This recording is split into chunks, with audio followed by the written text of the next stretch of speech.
Etienne fumble at the 1-yard line going in after a 6-play, 94-yard drive to that point. Fumbled at the 1, in for a touchback. Next play, 80-yard touchdown, Tyreek Hill, 14-point swing, Mike. Yeah, no doubt. I mean, it was, I think, more the deflation of the fumble at the goal line. You're going to go up 17 points right there. Just hang on to the ball. Even if Etienne's tackled, Fred, inside the 2, with all the momentum, I'm convinced the Jags would have scored right there. And, turnovers will absolutely kill you. And really, JP, you highlight that drive, 6-play drive to get them down there. That's really the only offensive drive that they had of any consequence in the second half. You come down, you hold Miami to the field goal, Freddie. They tie it up at 17, and then back-to-back sacks, 2 of the only 3 the Jaguars' offensive line gave up at the worst possible time today.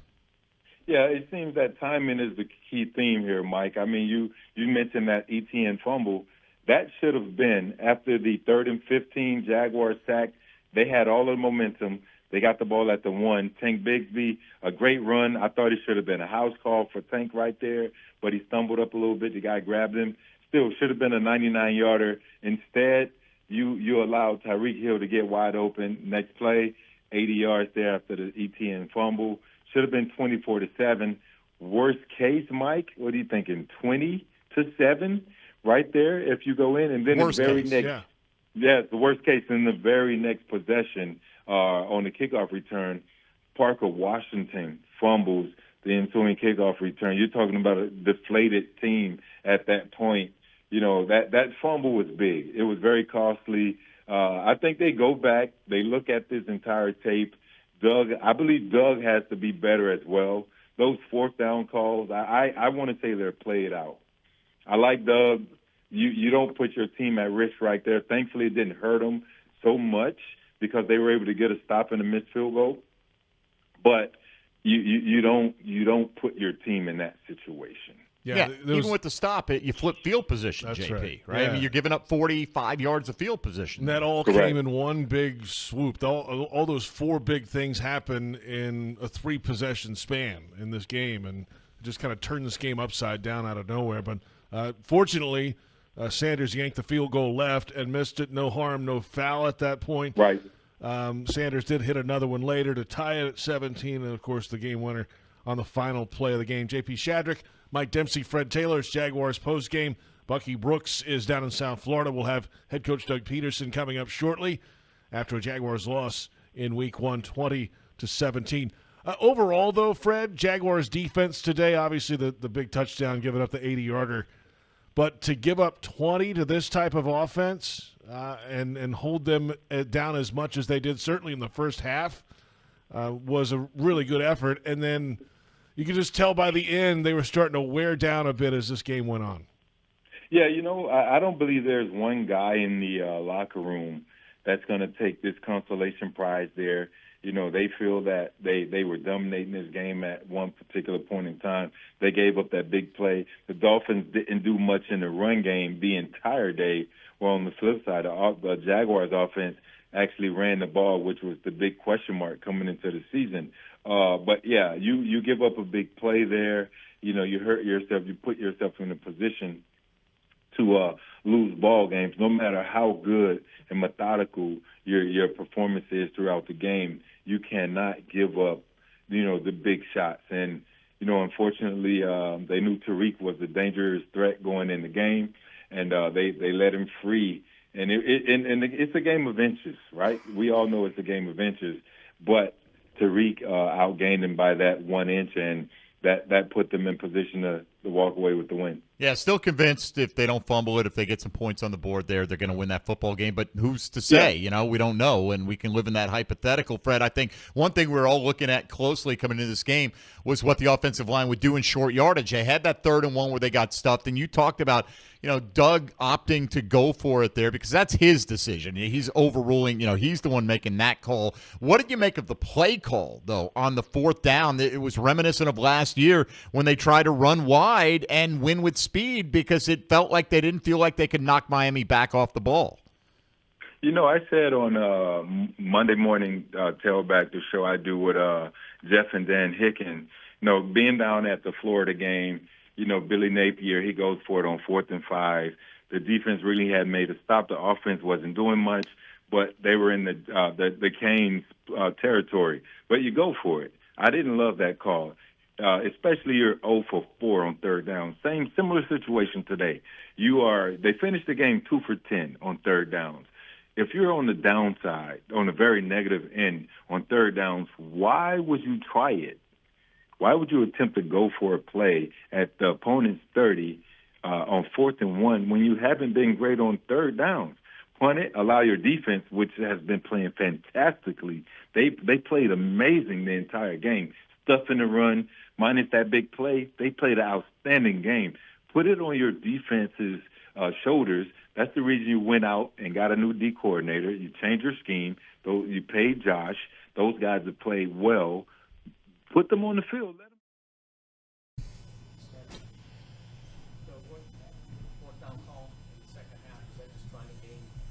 No, it was trying to stay on the field. And, it really just wanted to stay on the field, execute the play, stay on the field, 1st and 10. They stopped us, made a play, and then, it turned into a good situation because, they ended up missing the field goal there. So, but no, just wanted to stay on the field.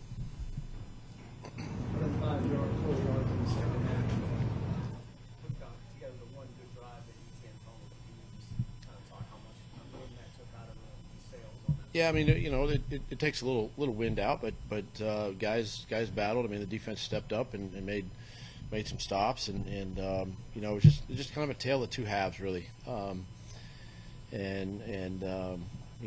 We made plays in the first half. They made plays in the second half. So credit them.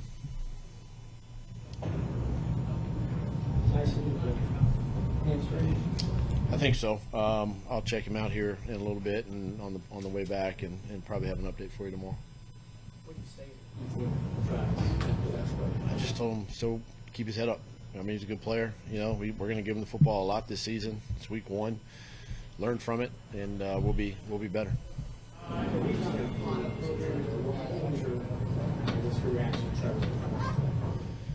thought he did some good things in the first half. I mean, he saw the field. Did some good things. I think in the second half, our lack of execution offensively, it wasn't just one person, and it really comes down to our third down, conversion in this football game and not staying on the field. But I thought Trevor, played a good game. We'll look at it and make the corrections, get ready next week. I did some good things. Game's not too big for him, and great touchdown catch. Obviously, there in the first half, and did some good things. He played tough and physical in the run game as well.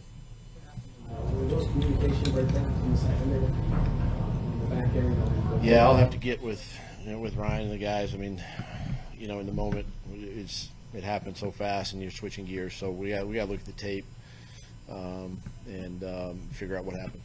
You might have been asked about this already, but the defense's play, for the most part, held Miami in check in terms of the explosives. How did you sort of feel about their performance? I mean, I thought they did a nice job today. You take away 2 of their explosives and 1 fumble on offense, it's a different ball game. So, but hey, listen, it's a team game, team sport. But the defense played well, and it kept us plugging away in the second half at least. Back-to-back sacks, the offensive line is playing on the edge from the last time you had the ball. Yeah, I mean it's a longer yardage situation too, and you're gonna have to ask Trevor to hold the football a little bit. Coverage did a nice job in the secondary. I mean it's football. Overall, you ran well. Encouraged by that? I am encouraged by that. There's something there to work with and build on, and we'll improve each week. We'll keep getting better.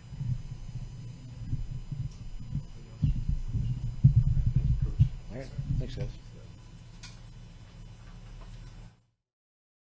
The end zone, turn the momentum of the game. Next play, Tyreek Hill, 80-yard touchdown reception, and then another series where the Jags went for it in their own territory, didn't get it. A missed field goal for Miami, no harm, no foul. A tying field goal for Miami later, and then a field goal for the Dolphins of 52 yards to win it at the final gun, and the final score is Dolphins 20, Jaguars 17. The Jags, unfortunately, unable to finish this thing out today in what was certainly an exciting environment, but went the wrong way in the second half, certainly for the Jaguars today. Head coach Doug Pederson just visiting with the media in South Florida. He'll head down the hallway, and in moments we'll sit down with Bucky Brooks. We'll have that conversation coming up, and it's a tough one. I mean, the Jaguars playing well early in this game, certainly on the defensive side of the football. They were rotating guys in pretty much all of the first half, and then that big turn of momentum switched everything around in the game with the fumble going in. Jaguars unable to rally and get it done. The Dolphins certainly do, though, in week one of this season. And an unfortunate loss, and the Jaguars coming home next week against the Cleveland Browns with plenty of questions to answer.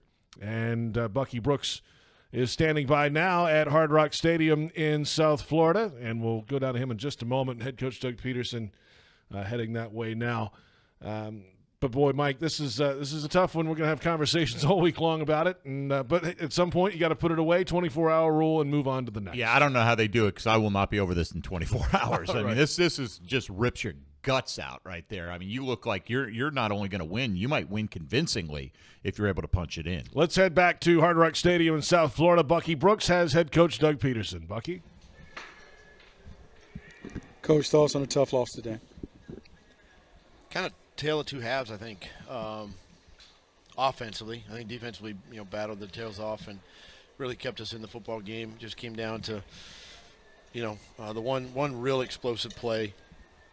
Obviously after the fumble, as we're going into the end zone. That to me, you just kind of focus. That's really the ball game right there. So, in thinking about that, like trying to take the good out of it, what good things were you trying to tell the?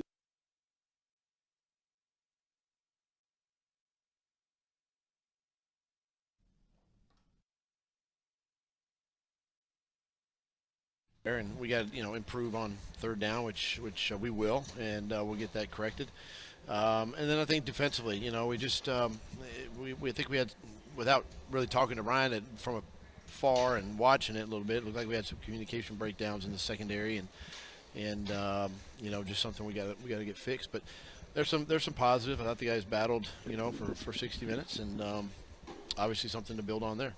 Coach, one of the things that you talked about in the offseason was developing the young players, and you guys were rotating a bunch of guys in and out. Like, how'd you feel about the young players playing and just the confidence that you had in those guys? Yeah, I mean, that's just it. Especially in weather like this when it's warm, you're going to play everybody. And, it's good to see the everybody who's in uniform to perform on game day. Okay, last thing, most teams improve the most from their first game to the second game. What will be some of the things that you work on this week? Well, we'll take a look at the film tomorrow, and or tonight on the way back tomorrow, and once we get the players back too, it's just a matter of just continuing to work. I mean, each week is week to week. Each game plan is different. Obviously now injuries begin to factor into each week, and we got to see where the health of the team is. But definitely, offensively, I can tell you right now. I mean, we got to work on some third downs, and we got to get better there. Cool. We'll get back at it. All right, thank you very much, Bucky Brooks, with head coach Doug Pederson down at Hard Rock Stadium in South Florida. We're back in a moment, and we'll dissect that conversation. Plenty more business to attend to after a Jaguars loss to the Miami Dolphins, 20-17, the final score. Last-second field goal for Miami is the deciding factor today. It is Jaguars Postgame on the Jaguars Radio Network.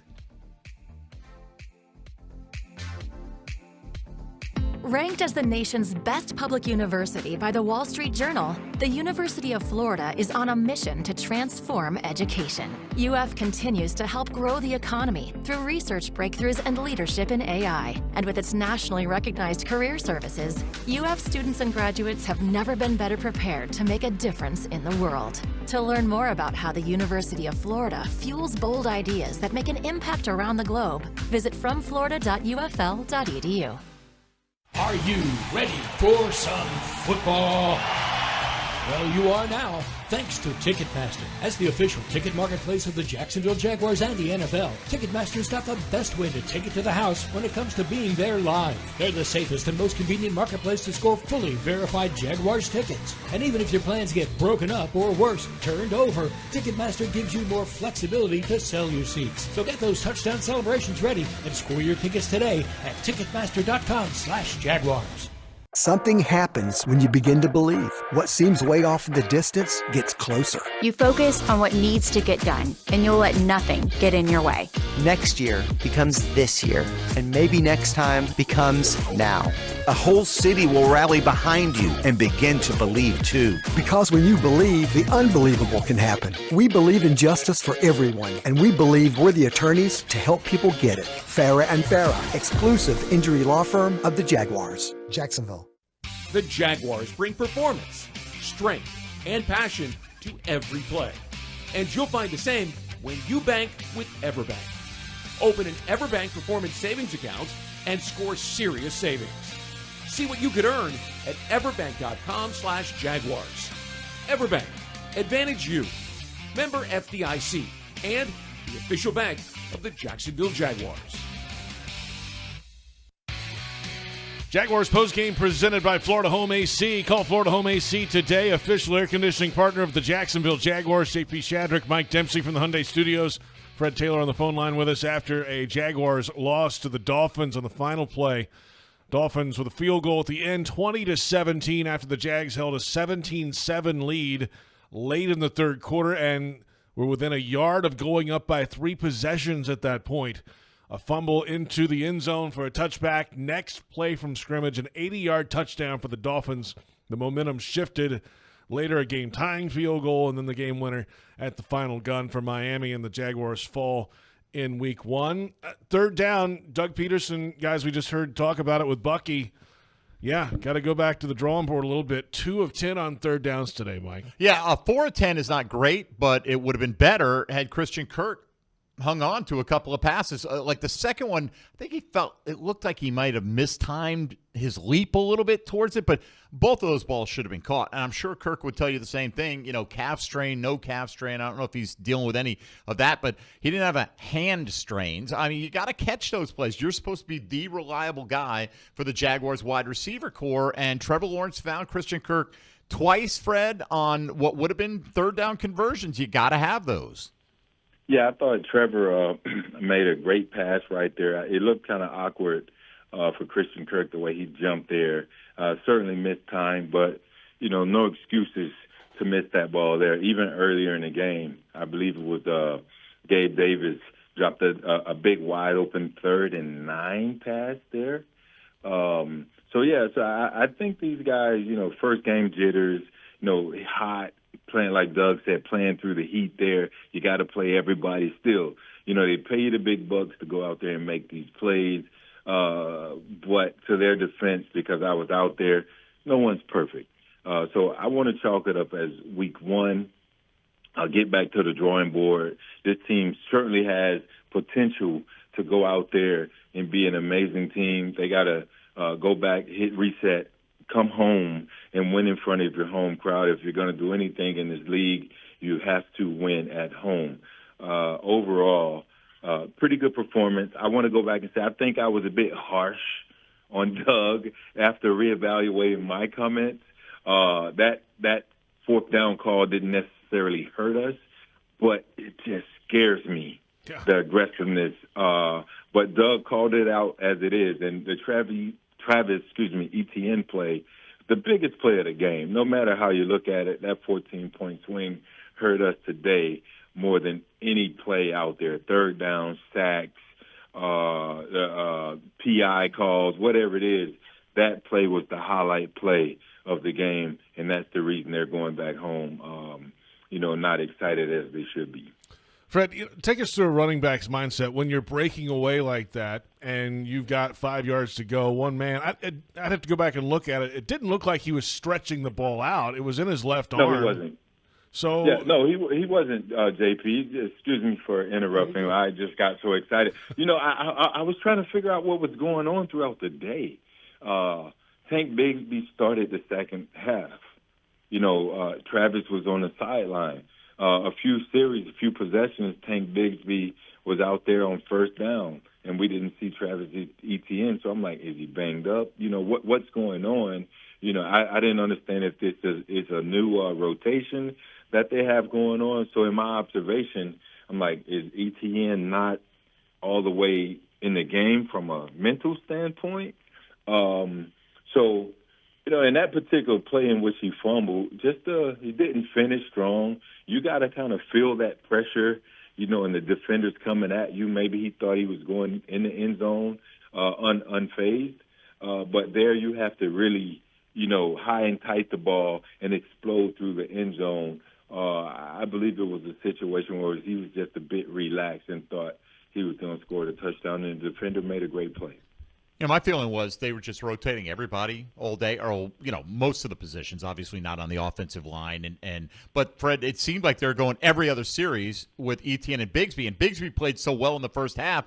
Yeah. I think they said, let's not mess with it. This is his series, in terms of the rotation coming up, and he led off the third quarter. I don't think it was anything necessarily that Etienne was doing wrong. They both had 12 carries on the day. I just think Tank just kept coming through, 6.1 yards a carry, and they were at least going to stick with that even rotation at that point. Yeah, I mean, I like the running backs coach that say, I want to go with a hot hand, but also us as fans, myself as a former player, a guy who's been through situations where I would rotate the starter typically, or the older guy, the statesman. They usually give you an opportunity to go out there and start the second half unless you have a special play. If it was Maurice and myself, if we were going to do something where Maurice was better at, running route out of the backfield, maybe a hot route or a screen, then they would say, look, Fred, we're going to start the second half with Maurice. If it was something as simple as a stretch play left, right, inside zone, there's no need for Maurice to go out there unless I'm banged up, or maybe even, I don't know, if he has the hot hand, yes. But, and I'm fine to that. I would defer it. But that was a cause for me to just pay attention to how the carries was coming, how the rotation was looking. But we'll see. I'm sure they'll talk about it at some point. But it just came across as a bit odd for me to have Tank start the second half, a guy who you didn't a year ago trust a whole lot. But maybe they see him as, running more efficiently throughout the preseason to this point. Plenty ahead. We're back in a moment with a Kingfish Pest Control defensive play of the game. Final score in Miami, Dolphins 20, Jaguars 17, and it's Jaguars Postgame on Jaguars Radio. Maximize your energy savings with a new energy-efficient heating and cooling system from Florida Home Air Conditioning, and you could save up to $4,500 through possible tax credits and other discounts. Purchase a new system today, and Florida Home Air Conditioning will buy back your old inefficient HVAC system. Request your complimentary consultation from Florida Home Air Conditioning, the official air conditioning partner of the Jacksonville Jaguars. Visit FloridaHomeAC.com for details, terms, and conditions. License number CMC 1250399, CFC 1430664, EC 130-08557. Frank Frangie here. When you want barbecue in Jacksonville, you want Bono's Pit Barbecue. You can find Bono's locations all around town and on game day at Everbank Stadium, because Bono's is the official barbecue of the Jacksonville Jaguars. Over 70 years of authentic Southern Pit Barbecue. We are the local barbecue joint in BBQval for generations of people in Jacksonville. Go to bonosbarbq.com to learn more, or call 904-880-8310 today. And remember, if you don't see a pit, it ain't legit.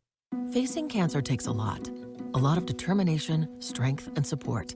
And you'll get it all at Baptist MD Anderson Cancer Center. Determination from world-renowned doctors, giving you specialized treatment with cutting-edge technology and research. Strength and support from a dedicated team, caring for you completely, during and after treatment. Don't face cancer with anything less than the team at Baptist MD Anderson. Appointments available at BaptistMDAnderson.com. Today's highlight is brought to you by Toyota. At home or on the road, they're never the underdog. Toyota, let's go places. Get $2,000 in loyalty cash bonus on a new 2024 Toyota Tundra. Offer valid through September 30th, 2024. Offer entitles current Tundra customers to $2,000 loyalty cash bonus on the retail purchase or lease of any new 2024 Tundra gas or hybrid vehicle. Cash may be used only toward down payment or capitalized cost reduction on the new vehicle. See dealer for details. Something happens when you begin to believe. What seems way off in the distance gets closer. You focus on what needs to get done, and you'll let nothing get in your way. Next year becomes this year, and maybe next time becomes now. A whole city will rally behind you and begin to believe too. Because when you believe, the unbelievable can happen. We believe in justice for everyone, and we believe we're the attorneys to help people get it. Farah and Farah, exclusive injury law firm of the Jaguars. Jacksonville. Are you ready for some football? Well, you are now, thanks to Ticketmaster. As the official ticket marketplace of the Jacksonville Jaguars and the NFL, Ticketmaster's got the best way to take it to the house when it comes to being there live. They're the safest and most convenient marketplace to score fully verified Jaguars tickets. And even if your plans get broken up or worse, turned over, Ticketmaster gives you more flexibility to sell your seats. So get those touchdown celebrations ready and score your tickets today at Ticketmaster.com/Jaguars.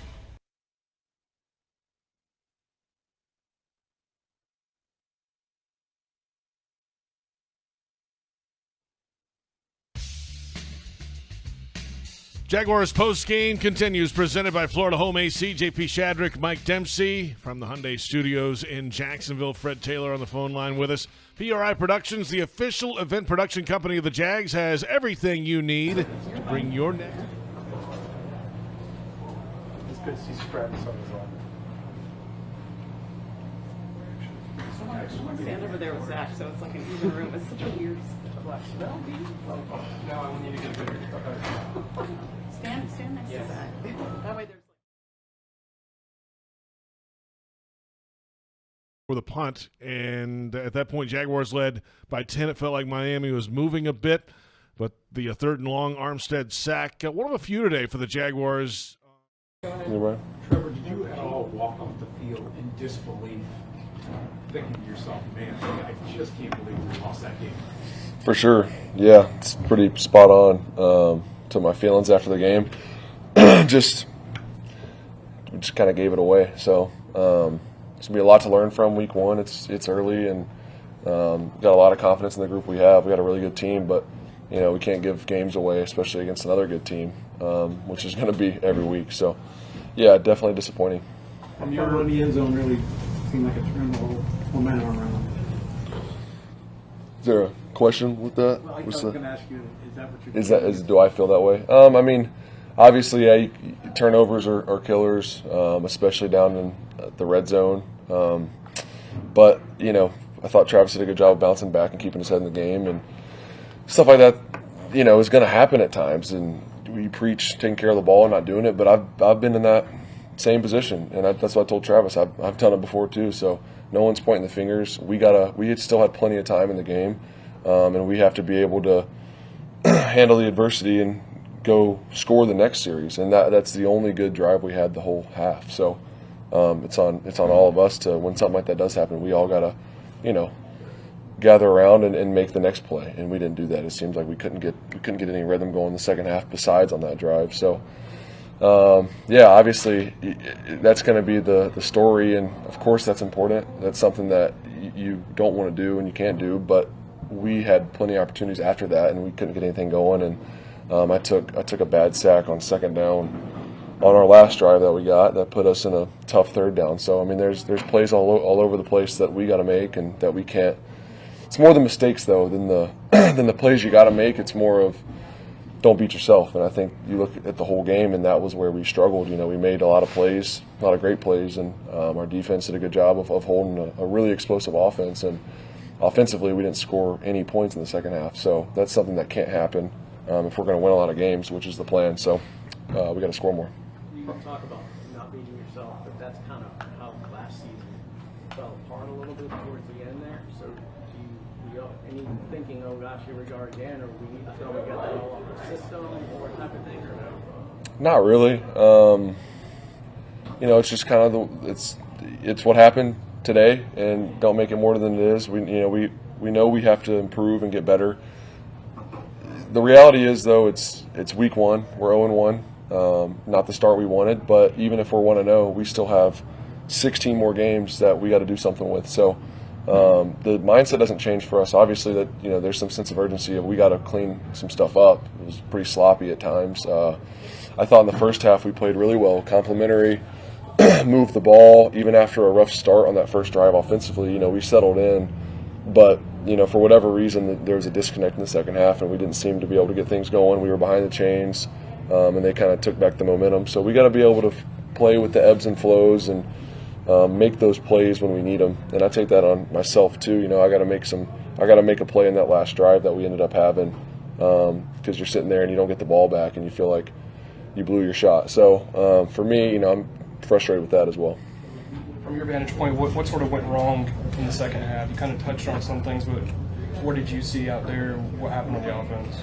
Yeah, just some untimely errors. A couple early on, the first couple drives, I don't know if we had 2 or 3 3-and-outs, but we started off really slow and just getting behind the chains early, whether it was a penalty or a stuffed run or an incompletion on first down.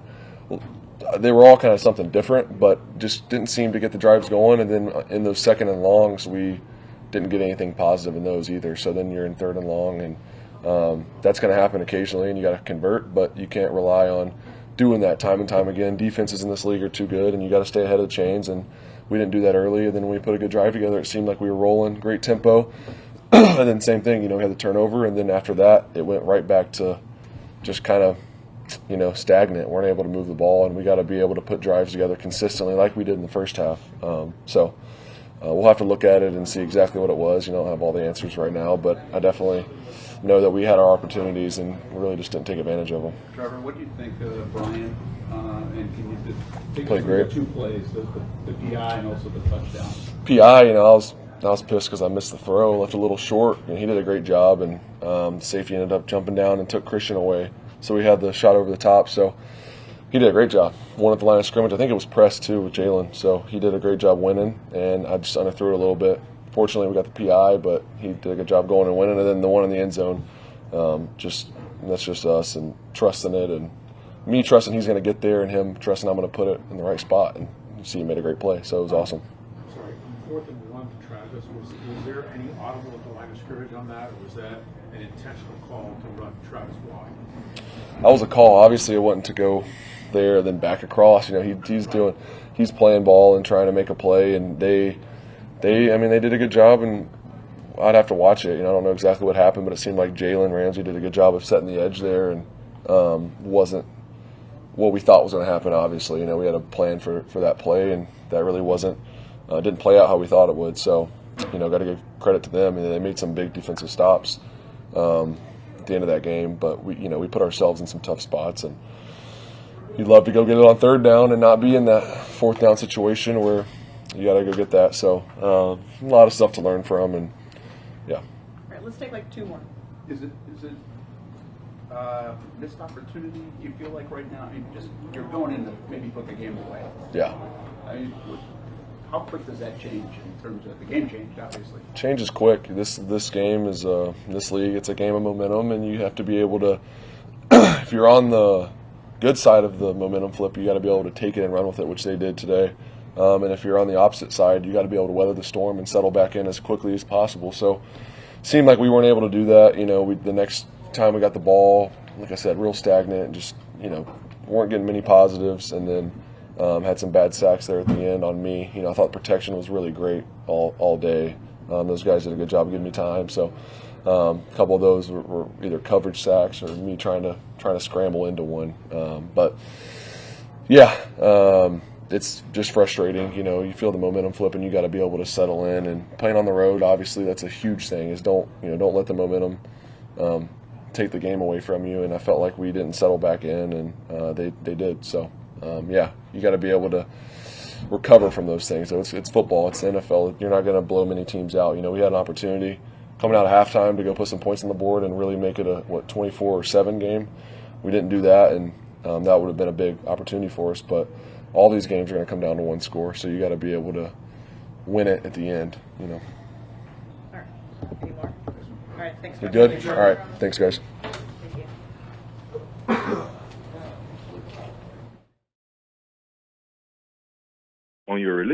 because we want Trevor to get the ball further down the field. Otherwise, design a play that's going to get it to the running back right now in his release in the backfield. So I think the coaches also got to, when they go back and look at the tape, and say, hey, how can we get better as coaches? How can we help the players when, the pressure's on everyone? We want to minimize or mitigate, the defense making big plays against us. So tips on your release. If the tackles aren't playing well, you get over there and say, hey, overset, or we're going to bring you help so that he knows. But communication, ultimately is what it comes down to. That's from the players to the coach and vice versa. Time now for the Everbank final stats. We take a look at the team statistics in today's game. Miami outgained the Jaguars 400-267.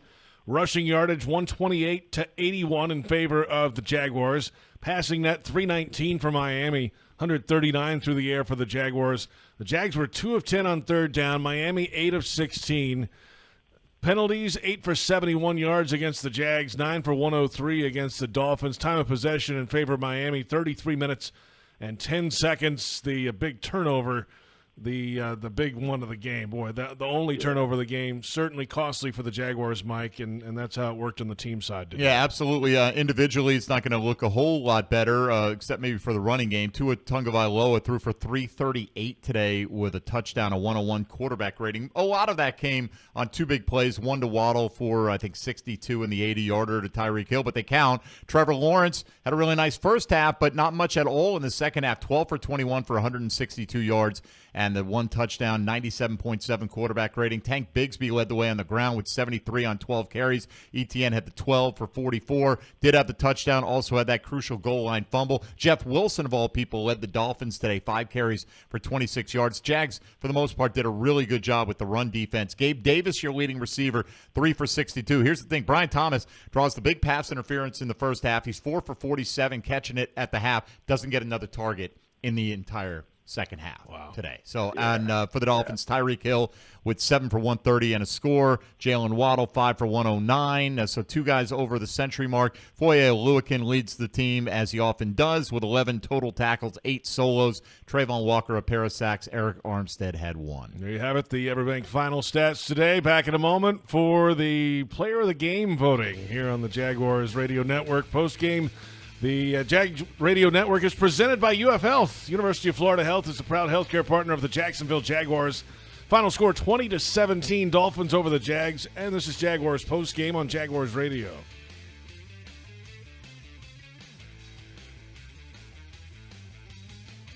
Maximize your energy savings with a new energy-efficient heating and cooling system from Florida Home Air Conditioning, and you could save up to $4,500 through possible tax credits and other discounts. Purchase a new system today, and Florida Home Air Conditioning will buy back your old inefficient HVAC system. Request your complimentary consultation from Florida Home Air Conditioning, the official air conditioning partner of the Jacksonville Jaguars. Visit FloridaHomeAC.com for details, terms, and conditions. License number CMC 1250399, CFC 1430664, EC 130-08557. Hey fans, it's Tyson Campbell, cornerback for the Jacksonville Jaguars. This season, your game day is getting even tastier with Al's Pizza in the stadium. And every time we get a pick, you'll score. If the Jaguars get 1 interception, you'll enjoy buy one, get one free pizza at any Al's Pizza location Monday through Thursday after the home game. 2 interceptions, a free dessert. And 3 interceptions, that's a free appetizer. Just tell them you want the Jags pick. Up your game and get your Al's Pizza at the game or any of their locations. If you're facing cancer, you want a dedicated team working for you. At Baptist MD Anderson Cancer Center, we only focus on cancer. And we partner with one of the largest cancer centers in the world. So you'll have a specialized treatment plan created by our experienced and highly trained oncologists and surgeons, collaborating with one of the country's leading cancer centers. Best of all, we're in North Florida with locations in downtown, Baptist South, and Clay. Appointments at BaptistMDAnderson.com. You've got to watch your NFL team every Sunday, and Verizon's got you covered for all your team's out-of-market games every Sunday afternoon. Come on! From kickoff to sign-off, from first downs and touchdowns, oh yeah, to turnovers, no, and overturned plays. After review, the pass was incomplete. Nice! Let's go! This season, win every Sunday with Verizon. Get a great deal on NFL Sunday Ticket from YouTube and YouTube TV, and a new phone. Excludes digital-only games. Terms and embargoes apply.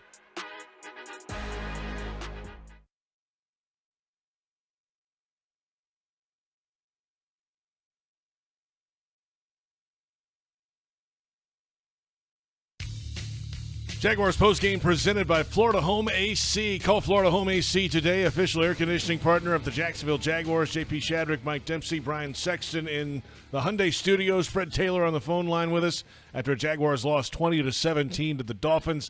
And time now for the Jaguars Radio Network Player of the Game voting. Here's how it works. All right, Brian. tell me. I mean, you've been on this before. I have, it's been but I a don't while. recall. So I get a vote. Okay. Mike gets a vote. Okay. Fred gets a vote and a half to break any deadlocks. That means you get a vote as well, Brian. So 3 single it votes. changes the dynamic a little bit. It does. We can bit. outvote Freddie. Yes. Yeah. We could, Yeah. in theory. So, but if it's 2 and 2, then it'd be 2.5 Yeah. to 2. Yeah. So Correct. whatever All right. the math is on that. So Fred gets a vote and a half to break any deadlocks. Brian, welcome. You're in with us. New for the first Right. time this year. We'll give you the first vote. I'll give it to Brian Thomas Jr. You could say he's responsible for both touchdowns. He set them up first and goal, and then he made a beautiful catch at the back of the end zone there. 4 catches for 47 yards, and as Mike made the point, he probably should have had many more targets. I'll go with Brian Thomas Jr., the rookie from LSU. I'm going to go next. I'm going to go on the other side of the ball, and Trayvon Walker with 2 sacks on the docket today, 6 total tackles in the game. Good start. Just needs some other help around him to get some things done defensively in the second half of this game. But Trayvon Walker, a 2-sack day is rarely a bad day. Yep, I'm right there with you. I think those are the top 2 candidates in this game. I'm going to go with Brian here, though. It's not Brian Thomas Jr.'s fault that he didn't get targeted in the second half. And you're right, Brian. He set up that first. That was probably the biggest play of the first half. Agreed. Was drawing that pass interference, even though it didn't result directly in the touchdown. 4 Jalen had to catches for tackle him 47 to yards. prevent it. Oh, totally tackled. I mean, he had him beat, and Trevor actually underthrew that ball, I thought, a little bit. But regardless, I thought a great debut for Brian Thomas Jr. Just would have liked to have seen him used more in the second half. Fred Taylor, it comes down to you. So how does this work again? So if I go opposite Brian Thomas, right? So that means JP, like if I vote with you, our guy can win? Correct. Trayvon or Yeah, if you vote Trayvon wins. If you vote solo, then Brian Thomas wins. If you don't vote Brian Thomas or Trayvon. Right. I'm just getting the math right. Just got to get the math right. Okay, so JP, well, you're not going to win. I'm going to go with Mike and Brian. I like the rookie. I think he had a phenomenal game. Beating Jalen Ramsey there, the underthrow should have been just a clean touchdown. Should have had 2 touchdowns today. Great awareness and toe tap there on the back end on that 3rd and 10 play for a touchdown. I think this kid has tremendous upside and can be, I think, we need a drum roll here. He could possibly be one of the best receivers since we've had Jimmy Smith. Oh. You're not the first There one to you say go. that. Well, it's a good beginning of it. Let's see it build as this season goes along. Brian Thomas Jr. is the Jaguars Radio Network Player of the Game. If you're looking for the MVP of the truck game, look no further than Ford F-150. Loaded with impressive capability and designed to dominate work, play, and everything in between, this truck makes tough look easy. Your local Ford dealer, proud partner of the Jacksonville Jaguars. We're back with the Baptist Health Injury Report. Final score in Miami, Dolphins 20, Jaguars 17, and this is Jaguars postgame on Jaguars Radio. Maximize your energy savings with a new energy-efficient heating and cooling system from Florida Home Air Conditioning, and you could save up to $4,500 through possible tax credits and other discounts. Purchase a new system today, and Florida Home Air Conditioning will buy back your old inefficient HVAC system. Request your complimentary consultation from Florida Home Air Conditioning, the official air conditioning partner of the Jacksonville Jaguars. Visit FloridaHomeAC.com for details, terms, and conditions. License number CMC 1250399, CFC 1430664, EC 130-08557. Attention Northeast Florida businesses. The Jaguars and Corporate Traveler are teaming up to bring you the Rising Business Spotlight Program. Get your business in front of 65,000 passionate fans at each Jaguars home game. It's your chance to shine with prime in-stadium exposure, an interactive activation space, and a powerful social media spotlight. Be one of the 6 selected small to medium-sized businesses to be showcased this season. Connect with new audiences like never before. Visit corporatetraveler.us/Jaguars. Don't miss out on this game-changing opportunity with the Jacksonville Jaguars and Corporate Traveler. Brooks Rehabilitation is proud to be the official rehabilitation partner of the Jacksonville Jaguars. We are here for them, and we are here for you. Ranked #1 physical rehabilitation hospital in Florida by U.S. News and World Report, our playbook is individualized treatment and exceptional care to get you back to living your life. Brooks has cutting-edge technology and therapy solutions in every care setting, treating sports injury, orthopedics, brain, spinal injuries, and more. Go beyond your expectations with Brooks Rehabilitation. Are you ready for some football?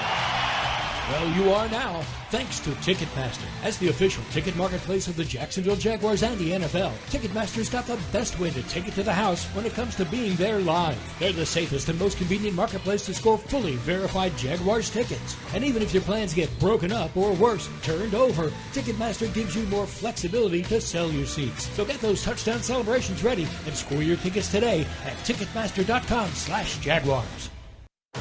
It's not about how you start the job. It's about finishing what you start.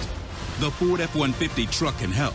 Get the freedom to choose between available gas, Power Boost Hybrid, or all-electric powertrains, all delivering the power, capability, and efficiency needed to get the job done right. Just another reason why Ford F-Series is the best-selling truck in America 47 straight years. Ford F-150, proud partner of the Jacksonville Jaguars. Don't make a bad call when it comes to servicing your home. Cooling off with a baby pool in the house to fix your air conditioning problem is a bad call. Trying to catch a wave in a flooded bathroom is a bad call. Using a burning electrical panel to make s'mores is a bad call. The next time something goes wrong, make a good call to Donovan. Whether you need air, electric, or plumbing service, Donovan is always a good call. It's why we've been trusted by our customers for almost 40 years and why you can trust us to deliver fast, reliable service to your home. Donovan, always a good call. Visit DonovanAC.com today.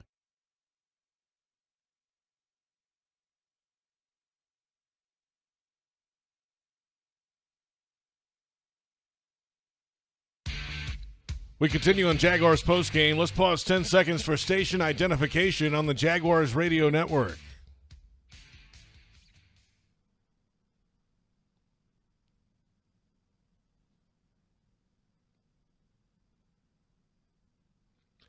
JP Shadrick with Mike Dempsey and Brian Sexton in the Hyundai Studios at the Miller Electric Center. Fred Taylor on the phone line with us after a Jaguars loss in Miami, 20-17, the final score.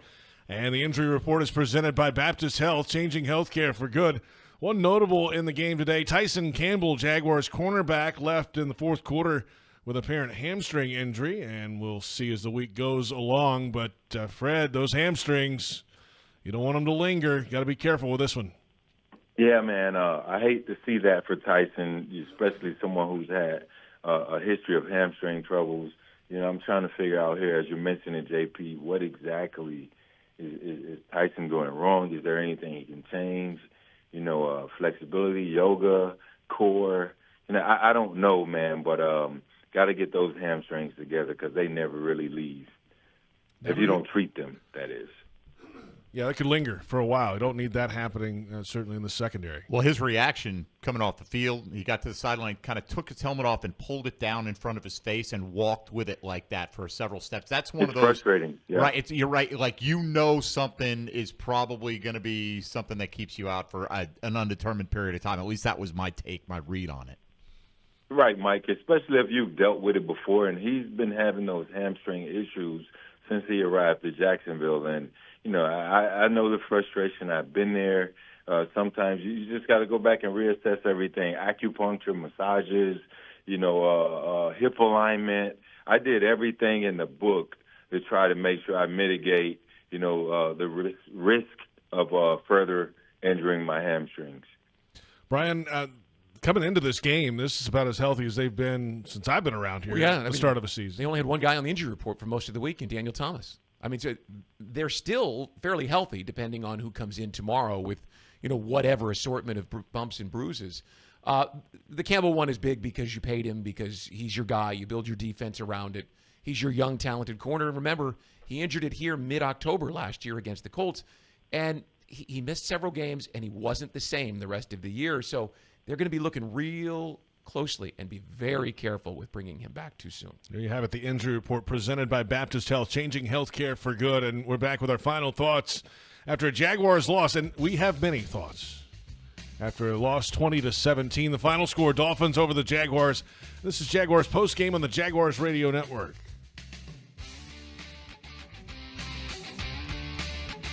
The Jaguars bring performance, strength, and passion to every play. And you'll find the same when you bank with EverBank. Open an EverBank Performance Savings account and score serious savings. See what you could earn at everbank.com/Jaguars. Everbank, advantage you. Member FDIC and the official bank of the Jacksonville Jaguars. For us, treating cancer is personal. We're Baptist MD Anderson Cancer Center, and we know that every patient is unique. So you'll have a plan created by world-renowned doctors and tailored to your needs. And everyone here will support you every step of the way, so you're physically, emotionally, and spiritually strong for the journey. Don't face cancer with anything less than the team at Baptist MD Anderson. Locations in downtown, Baptist South, and Clay. Visit BaptistMDAnderson.com. It's not about how you start the job. It's about finishing what you start. The Ford F-150 truck can help. Get the freedom to choose between available gas, Power Boost Hybrid, or all-electric powertrains, all delivering the power, capability, and efficiency needed to get the job done right. Just another reason why Ford F-Series is the best-selling truck in America 47 straight years. Ford F-150, proud partner of the Jacksonville Jaguars. This is Coke Zero Sugar. Could I be the best Coke ever? Try and taste with your ears. Hear those bubbles? Imagine them tingling on your tongue. Fizzy deliciousness. Listen to that cascading liquid. A mouth-watering waterfall. Irresistibly tasty. Zero sugar. Crisp, refreshing, and ice cold. Is Coke Zero Sugar the best Coke ever? Try and decide. Jaguars postgame presented by Florida Home AC. Call Florida Home AC today. Official air conditioning partner of the Jacksonville Jaguars. JP Shadrick, Mike Dempsey, Brian Sexton, Fred Taylor. The Jaguars Radio Network is presented by UF Health.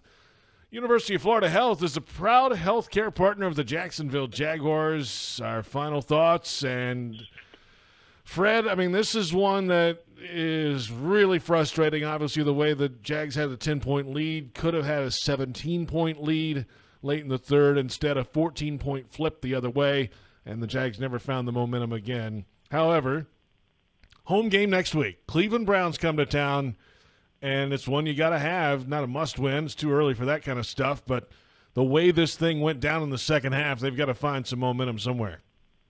Yeah, they got to find momentum, JP. But, like I said, the big question mark in the offseason was the running game.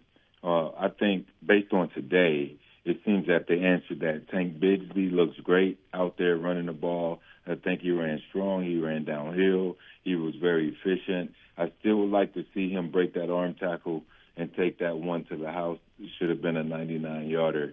98-yarder or so. I was so happy to see Tank out there running. Travis Etienne still looked quick, was downhill. I think the running game is set. They just have to continue to build on that, take some pressure off Trevor. Offensive line, as Brian mentioned there, I like to see you protect a bit more in crunch time. You knew what was at stake. You have to protect a bit more. Cleveland, based on last year, they had a great pass rush. So you got to be ready for next week because you know what they're bringing in with the returning Defensive Player of the Year and Myles Garrett. So you have to buckle down. Coaches, I suggest that you game plan against those guys to make sure you don't start this game with a sack like Calais did. Big Calais is still going, by the way. Yeah. He is still getting it. But, yeah, you have to game plan for those particular situations. But all in all, no need to panic. I enjoyed the things that I saw today. I certainly would have loved the win, especially being down in South Florida. I got to go back on the podcast and deal with Shannon Crowder. That guy is crazy. So my bragging rights in the States are completely out of the door this year. My Gators lost to the Canes. My Jaguars lost to the Dolphins. I'm in Miami territory. So, but, yeah, next week, hopefully we can get back on track. So I'm able to talk a little smack. Brian, what do you think from here? Struggled with the offense, right? You realize they had that 194-yard drive in the end of the third quarter. Other than that, they only had 17 yards in the second half. And when they got the ball back with 4:22 to play, tied at 17, minus 10. I mean, that I would not have said based on how well they were running the ball and how efficient Trevor had shown himself to be at times especially on the previous drive, that they would have fallen apart like that. That's the part that I'm concerned about. Where'd the offense go? Dempsey? Not going to argue with that. I think Brian's point earlier about the biggest moments, the offensive line came up small today. They did a good job running the football today, and until that late drive, Trevor Lawrence had only been sacked on the first play of the game. Yeah. And a couple of times I pointed out to JP, I'm like, wow, look at the pocket that Trevor Lawrence has to throw from. I don't know what the game plan was in the second half to go away completely from Brian Thomas. Play calling was a little concerning there, but look, I rarely can remember a time in the NFL when a game got changed in the span of 2 plays as much as today's did. To have literally moving into the end zone for Travis Etienne, so it's like a play and a half. That the rest of that, the half of that play, Miami gets it at the 20. Next play, 80-yard touchdown, and the whole game was different. If Etienne scores, all these points are moot. That's right. Even if the then offense we're looking struggles at we got a lot of things to clean up, but we won. Yeah, that's right. Yeah, and something they didn't do in the recent past last season when that adversity hits. This is not quite all-time adversity, but it's like you just said, we don't see this a lot. The way that went down, they couldn't find their way out of the tailspin today. No. After it started, it slid downhill the rest of the way. Well, and then, God bless Parker Washington for going back in and getting the ball back out, right? Yes, That was just right. It was melting. They got to find a way when things do break down to somebody's got to be the stopper to make that happen or not happen anymore, and they couldn't find that today. Fred, we'll talk to you this week, man. Good luck with all the Miami people down there. Appreciate it. Hey, I'll shake them off. I'll just point to that 1999 season and that 98 opener on Monday night. I'll be all right. But I'll be ready next week too, guys. Prior to the Jaguars running back Fred Taylor with us each and every week. For those on our flagship station, 1010XL in Jacksonville, stick around. The Scoreboard Show is next. We'll have your calls at 355-NFL-1. Thanks to our entire crew, both in Miami and here in Jacksonville. Final score for the final time, Dolphins 20, Jaguars 17 on the Jaguars Radio Network.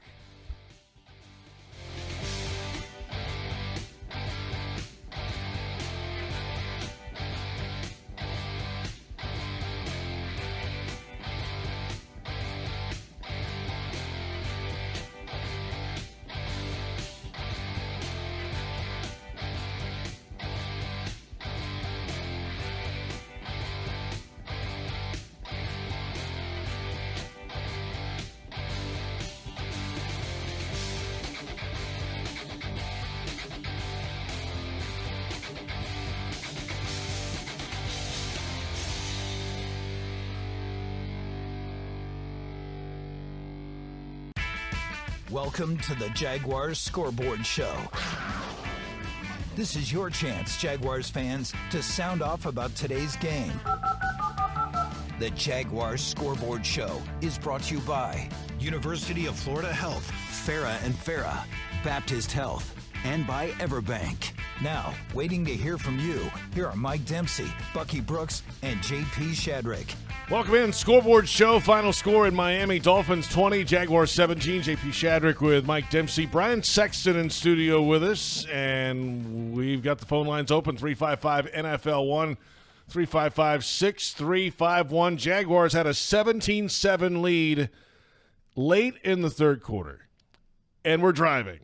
6 plays, 94 yards. And then Travis Etienne broke through the line, was inside the 2-yard line, had the ball stripped from him into the end zone, recovered by the Dolphins for a touchback. Next play from scrimmage, from the 20-yard line, first down, Tua to Tyreek, 80-yard touchdown, 11-second play, 17-14 Jaguars lead at that point. Jags on the ensuing kickoff return fumbled. Parker Washington somehow ripped it away from a Dolphins player under the pile and got it back. And then going forward on fourth down from their own 32-yard line with a run toss to the left. And then they had to try to angle back all the way around to the right and were tackled a couple yards short. Fortunately, Miami missed a field goal from there, 42-yarder. He yanked it left, no good. Later, Sanders hit a field goal to tie it at 17, and then the final play, 20-17 field goal good from 52 yards from Miami. Jags offense in the second half disappeared, gentlemen, and the Jaguars are 0-1. The numbers are alarming. I mean, that the offense couldn't get anything going. Now, again, JP, that 94-yard drive becomes a 96-yard touchdown. We're not even talking about it until probably Tuesday when we've had a chance to really digest it and look at it. But because it's in our face right now, why? I mean, can you point to a reason why the offense disappeared, Mike? Again, the offensive line was good enough for most of the day.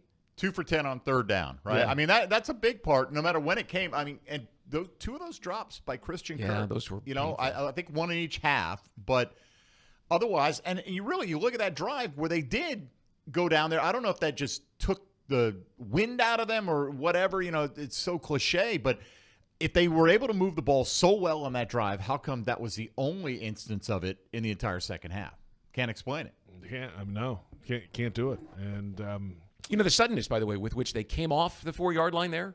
I mean, it was 3 plays, and all of a sudden they were at the Dolphins' 37-yard line. You're going, all right, here's the explosive offense that we thought we would see. It was the big run to Tank. Yes. Then the catch by Gabe Davis. You're right, exactly. Right. Both times they were backed up inside the 5 to start a drive. It was Tank Bigsby with a first down run that picked up a first down and gave them breathing room. And it was like, okay, it's a complete – you're backed up. It's a bad feeling. A lot of things can go wrong. And Bigsby, both of those times just, burst out of there. Nice cuts and major good bright power. Spot. Major bright spot on a day that you don't really see it. But, wow, he doesn't go down, Mike, at first contact. He powers his way through defenders. Why wasn't he on the field on 4th and 1, you think? The play that they ran. And on the third down or the third down. and fourth? With the stretch play, that off-tackle run that Ogba blew up, I think that's the same play that they ran at the end of that Texans game at the end of the season in 2022. That's kind of his bread and butter play. That he went 67 yards for the touchdown. If you go back and look, that's a play that ETN generally has success with, but Ogba blew that up. I don't know that was a bad play call as much as it was a player making a play. I hate a play call that goes wide on 4th and 1. Just hate it. I mean, I it gives you that. time to rally to the ball. One guy beats his blocker and blows it up, like you said. Other guys can rally to it. But to JP's point, if you have Bigsby in, you probably go between the tackles. Well, Bigsby was in on the third down. They were both in, and they gave him the little inside handoff, and that was one of the few instances when Tank couldn't break a tackle. Yeah. So you had 2 chances to convert a 3rd and 1, basically, and unable to do it. And again, you look at the numbers for Bigsby at the end of the day. The yards per carry is gaudy, ran very well. I mean, combined with ETN, they went over 100 yards on the ground, but when they had to have it there, and as Brian, you point out, when they had to have it in the pass game protection with about 4 minutes to go, gave up back-to-back sacks. Phone lines are open, 355-NFL-1, the number 355-6351. Keep it clean. We'll take your calls when we return on the Scoreboard Show on Jaguars Radio.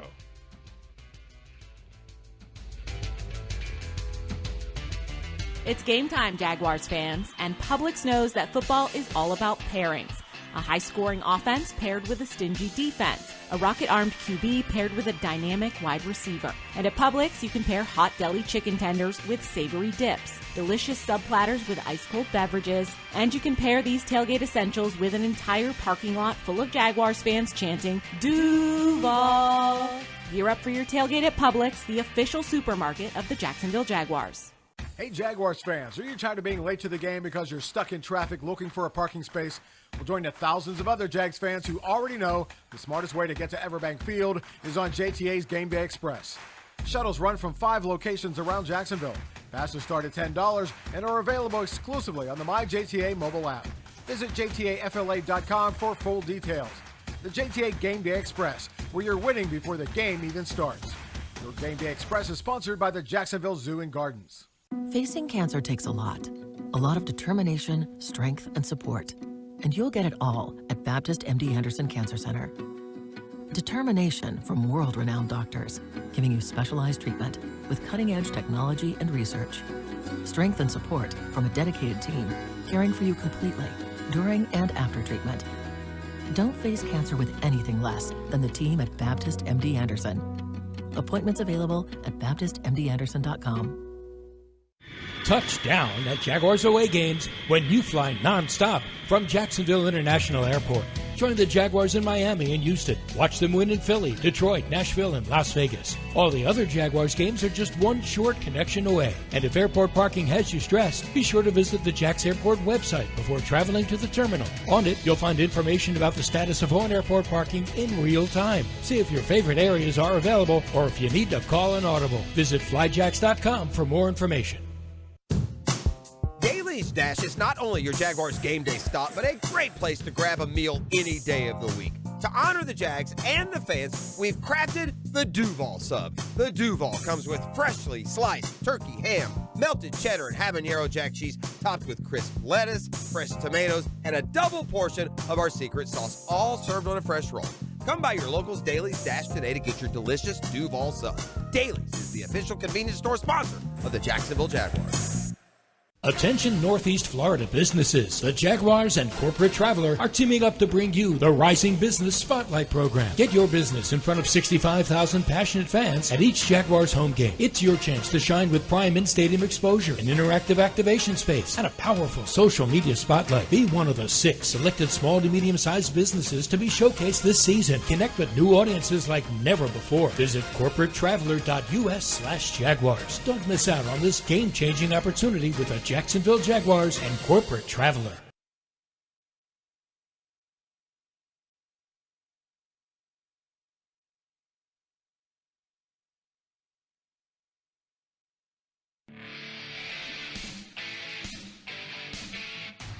Welcome back to Scoreboard Show. Continues. JP Shadrick, Mike Dempsey, Brian Sexton after a Jaguars loss in Miami. 20-17 the final. 355 NFL 1. 355-6351. If you're on hold, do not listen to the radio. Let's get to the calls. All right, as you mentioned, keep it clean, right? Because I'm sure emotions are running high You here think? today. That's just in this studio. That's Right. just, I mean, there's that. We're talking to Brian here. The caller should keep it clean as well. Yeah. Brian's I was yelling. It's always at the an fumble. issue with you, I was, Sexton. my dogs went nuts when I yelled at the fumble. All right, let's get to it. Jamie in Ocean Way going to bat leadoff here on the Scoreboard Show. Jamie, go ahead. Hey, what's going on, boys? Thanks for taking my call. Sure. Right on, guys. Hey, listen, I think the going for it on 4th down early was about the dumbest call you could ever make. I don't know if that was Press or Doug. It's just ignorant. Why? Why take that risk so early when we're up so big? And then, dude, I mean, think about it. The defense was playing lights out, and then you knew that once Tyreek got loose one time, the game was going to be blown open. It's like you can't hold him down forever, dude. And I'm just curious what y'all think about how do you even bounce back? We're coming home to the Browns next week, and we're already shot. We already feel like the season's shot from week 1 to next week. How do we come back from that? I'm so deflated, dude. I've waited 7-8 months now for football, and the first week I get shot straight up in the friggin' back, man. I'm Jamie, bummed. Thanks again for taking the call, but y'all have a good evening. Take a deep breath. They won on opening day last year in Indianapolis and didn't make the playoffs. So it's not an indication one way or the other. I'll say this. You said you didn't know whether it was Press or Doug that made the decision to go on 4th down. That's Doug. That's right. 100%. No doubt. Don't anybody out there think that Press Taylor is going to tell Doug, hey, we're going for it on 4th. Nope. That is Doug. The play call, they're not going to tell us who made the play call or what it is. That's Doug from the very beginning. Yeah, I totally agree with you. I don't even know if Press gets to pick what the play is. You know, maybe that's a collaborative effort on, okay, what do you want to go with here? But absolutely, I don't think the OC even has the authority to go for it. Doug makes that call. Circumstance. Jamie, thank you for the call. Michael in Yulee next year on the Scoreboard Show. Hello, Michael. Mike, much love to you guys. Long-time listener, first-time caller. I've been a Tank Bigsby truther for a little while now. Me too. Why not feed Tank? Why not feed Tank down there, man? I hate to blame it on ETN, but man, that was tough to see. I appreciate the call. I mean, the guy almost scored, though. It's not like he didn't almost score. Right. He and broke he had in another 3. good run on that drive. Yeah. But at that point, like, the way Tank was performing, if they had said, it's your game the rest of the way, I don't have a problem with that, Brian. I would agree with you. I mean, I think in agreeing with you, I'm going to admit that that's hindsight being 20/20, right? I mean, because I'm looking back and seeing the fumble on that. JP's point's pretty good that Travis, I mean, I thought he was going to score, right? I mean, it was a nifty little move. As a rule, though, I think I'd rather have Tank with the ball in his hands between the tackles Right, but like you said, it was a good run to get to Yeah, that point. he Like was I didn't have a fine. problem with him being in there. They were rotating every series throughout right, the game they to were. try to keep him fresh. But once that ball went on the ground and like you got that gut punch, you got a guy averaging over 6 yards a carry. I needed to see more. You know, of him. he didn't fumble at all last year. ETN didn't. But in 2022, which was his first season on the field, he fumbled against the Broncos, he fumbled against the Giants, he fumbled against the Texans. And 2 of those were sort of, he wasn't even touched, he just lost control of the ball. And people forgot about that because last year he held on to the ball. I hope people forget about that with Tank because today he was really good and showed us exactly what he's capable of. It's going to be a two-back system. It has to be. It's just what it's going to be here no matter what. Well, there's always going to be, but it depends on what the split is, right? There are 2-back systems where you've got one guy who gets 70% of the work, the other guy gets 30% of the work. This looks like a full-on split, and I think we're going to have to see, though, in the weeks ahead how that holds up because this was a game where the real field temperature was 99 degrees, you know, and it was clear. I mean, we noticed it early when they had Foye Oluokun rotating out of the game. He never comes off the field. I mean, doesn't take a snap off, so you knew that was the game plan today. Unfortunately, you know, again, if ETN hangs on to the football, we're having a different conversation, but he didn't. Let's get one more in on this side of the break, and that is Sean, all the way from Chicago on the Scoreboard Show. Go ahead, Sean. Hey, guys. Thanks for taking my call. Pretty deflated, obviously, with this loss. One thing I wanted to call out, though, I could look past, Christian Kirk's drops, ETN's fumble even, and I'm glad you pointed that out. 2022 was a very bad fumble year for ETN. People forgot. I hope it doesn't rear its head back. But one thing I wanted to call out is the stark difference in play calling between the first 2 halves. First half, we were carving up Trevor, carving up the defense. Second half, after a fumble, he threw one pass. One pass was obviously incomplete to Christian Kirk, and then they ran it. I just don't understand the reasoning behind that, especially when your interior and frankly the entirety of the offensive line for run blocking has been abysmal the entire game and really back to last year. I'll take your comments off the air, but thanks for taking my call, guys. Appreciate the call. Yeah, I mean, 2 years ago, we found out in hindsight that they had switched play callers and all that stuff. Who knows? I just throw this out. This is a great example to teach people who might not understand how it works. Doug's not going to sit back and say, hey, press, if you're calling the plays, do whatever you want. He's on the headset. They will have talked through the situation through the week. What are we going to do in the second half? If we're leading, if we're trailing. In these situations, on our side of the 50, their side of the 50, they're going to talk through it at halftime. And they're going to be talking during the game. So if people want to point and say, hey, and I'm not sure that that's what this caller was doing, but I'm using the example. I want to point and go, why is Press Taylor calling plays? All he did was run. We were carving them up in the first half. He should have been throwing. There's a conversation that's going on between those 2 men on the headset. And Doug is saying, run the ball. Hey, let's throw the ball here a little bit. Let's get back to what we were doing. It's not one guy with total control of the offense.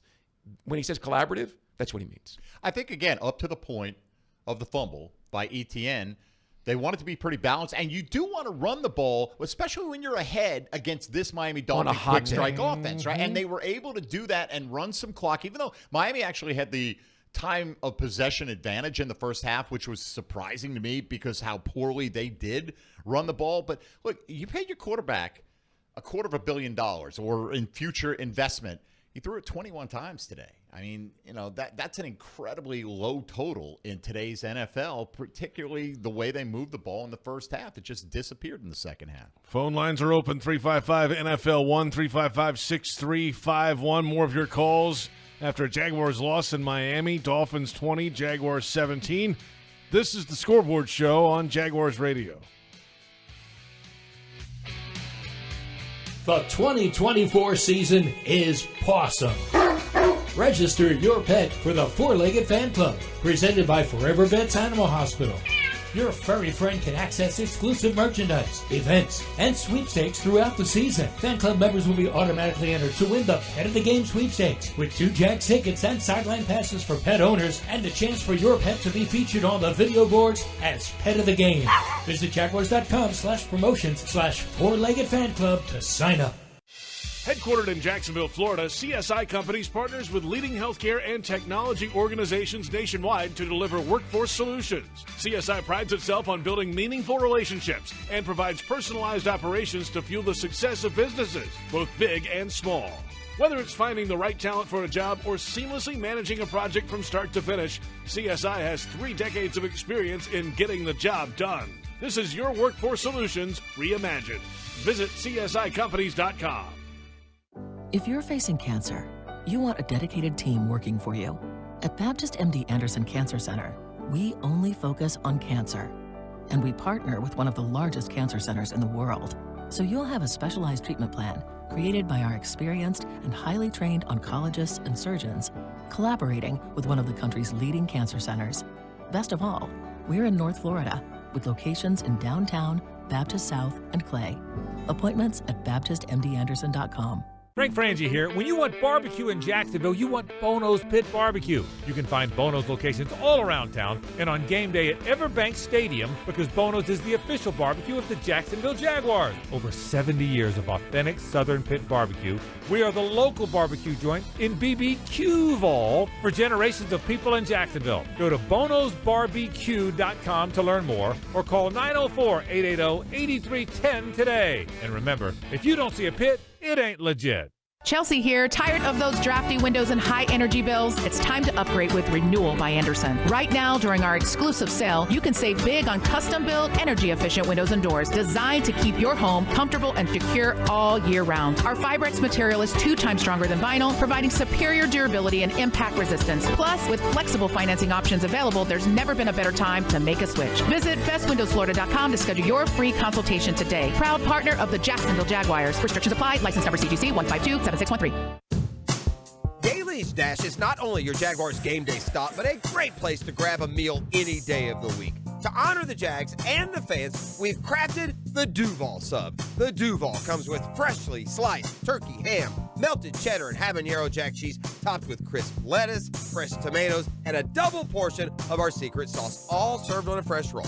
Come by your local's Daly's Dash today to get your delicious Duval Sub. Daly's is the official convenience store sponsor of the Jacksonville Jaguars.